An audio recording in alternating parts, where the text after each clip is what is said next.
हमारे माताएं, बहनें, नौजवान साथी, बड़े बुजुर्ग, आप सभी का मैं हार्दिक अभिनंदन करते हुए हमारे मंच पर उपस्थित सभी गण्यमान्य अतिथि का मैं स्वागत करता हूं और आप सभी लोगों को जोहार करता हूं।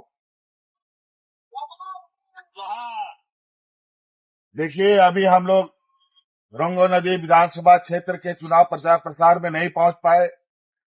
वो इसलिए नहीं पहुंच पाए कि आज प्रधानमंत्री जी का कार्यक्रम हो जाने की वजह से हम सभी लोगों का हेलीकॉप्टर को उड़ने नहीं दिया गया और हम लोग को जहां है वहीं पर रहने के लिए आदेश दे दिया गया है।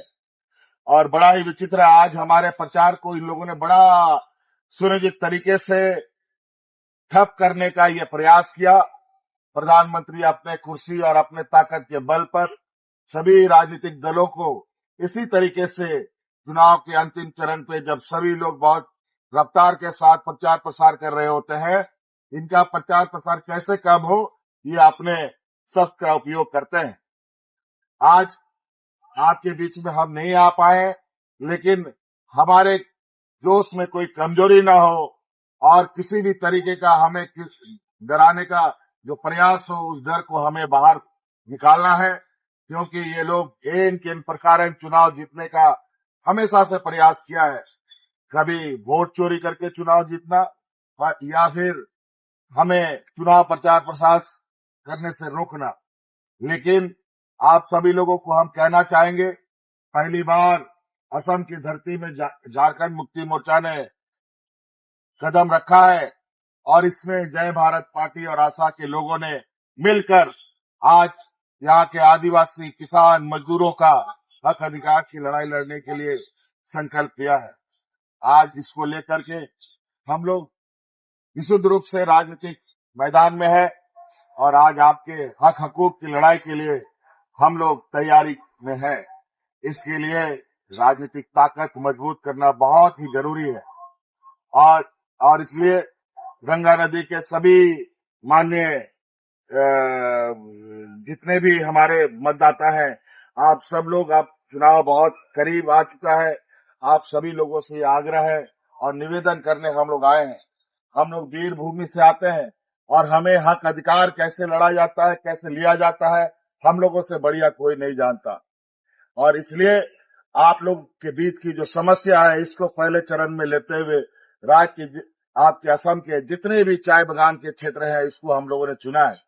और बड़ा ही आश्चर्य होता है कि आज चाय बागान में जो समस्या है, बिजली का, पानी का, पक्का मकान का, बच्चों के लिए अच्छी शिक्षा का, यहाँ के किसानों का, मजदूरों का, आदिवासियों का मजदूरी का, आदिवासियों का आदिवासी के दर्जा का, ये बरसों बरस से क्यों लंबित है, मुझे समझ से परे।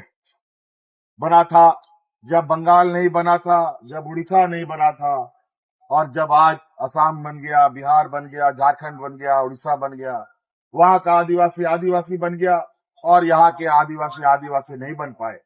ये कहीं ना कहीं बहुत चिंता का विषय है और कहीं ना कहीं लोगों ने बड़ा सुनियोजित तरीके से हमें अलग थलग यहाँ असम में रखा है। लेकिन आपको नहीं मालूम, चाय बागान में हमारे आदिवासी किसान की संख्या इतनी है, अगर आप लोगों ने एक साथ एक मंच पर एक छाता के नीचे, एक छतरी के नीचे आ गए, तो आप असम की कोई भी सरकार हो, आपके आदेश पर वो उठेगा और आपके आदेश पर ही बैठेगा। इतनी ताकत है आप में। आज आपकी इस ताकत को पहचानने के लिए, इस ताकत को एकत्रित करने के लिए आज असम में हम लोग आपके बीच में आए हैं, ताकि आप जो बरसों बरस से, सदियों से जो आप हक अधिकार की लड़ाई लड़ रहे हैं, वो हक अधिकार आपको मिल सके।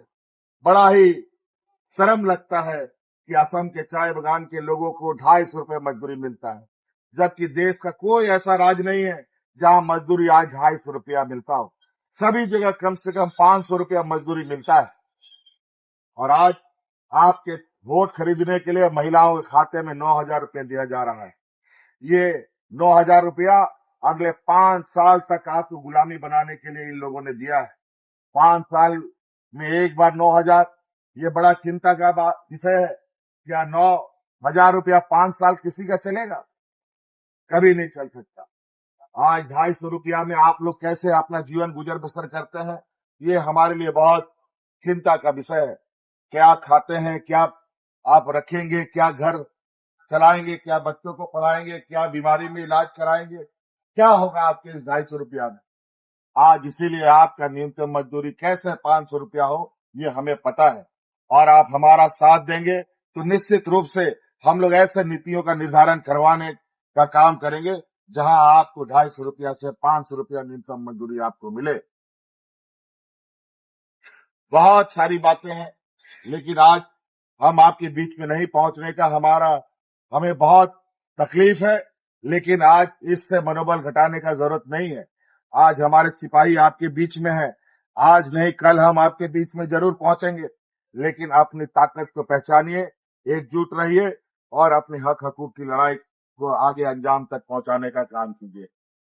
आज असम की जो स्थिति है, मैं आपके गांव में, आपके चाय बगानों में, आपके घरों में जाने का मुझे मौका मिला। ऐसा बुरा हाल मैंने अलग किस दूसरे राज्यों में कभी नहीं देखा। और आज आपके इस असम के हालात, यहाँ के आदिवासियों के हालात को देखकर मुझे निश्चित रूप से बहुत ही तकलीफ और असहाय महसूस हो रहा है। आज हम लोग जिस राज्य से आते हैं वो वीर भूमि है। आज हम लोग हर चीज लड़ाई संघर्ष करके हमने पाया है।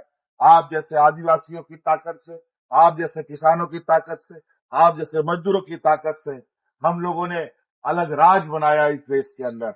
आप जैसे लोगों की ताकत से हम लोग अपने आबुआ सरकार चलाते हैं। आज झारखंड में जाके देखें, हर किसान, मजदूर, आदिवासी, दलित, पिछड़ों के चेहरे में मुस्कान होता है। लेकिन आज यहाँ असम के राज्य में देख रहा हूँ, यहाँ पीने का साफ पानी नहीं, यहाँ रहने का पक्का मकान नहीं, यहाँ पर सड़कों की हालत बद से बदतर है। आपके कंधे पर पूरा चाय बगान है। असम की पहचान चाय बगान से है। असम की अर्थव्यवस्था चाय बगानों पर है।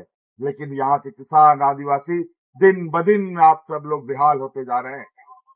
ये 250 ये है, आपको वेतन मिलता है जिससे आप 1 किलो नमक भी ना खरीद पाए बढ़िया वाला। आप अगर बाजार में जाएंगे, अच्छा क्वालिटी का आप जहर लेंगे तो 250 में भी वो जहर नहीं आएगा। और वो ऐसा जहर मिलेगा कि जिस जहर से कोई आदमी ना मर सकता है ना जी सकता है। आज इसीलिए हमें लगता है ये राज्य की सरकारों ने आप सभी चाय बगान में रहने वाले आदिवासी किसानों को ना जीने के लिए छोड़ा, ना मरने के लिए छोड़ा है। और निश्चित रूप से यही हालत हम लोगों की रही तो जिस तरीके से हम पुरखा बार पुरखा हम लोग मजदूरी और भेजा कुली का काम करते रहे हैं हमारे पूर्वज, उसी प्रकार हमारी आने वाली पीढ़ी भी करती रहेगी। अगर हमारे आने वाली पीढ़ी को सुरक्षित करना है, डॉक्टर, इंजीनियर, वकील बनाना है, IAS IPS बनाना है, तो आपको अपना ताकत एकजुट होकर के अपना अधिकार की लड़ाई लड़नी पड़ेगी। इसलिए आप लोगों से आग्रह निवेदन करने के लिए आए हैं कि 9 तारीख को चुनाव है और गंगा नदी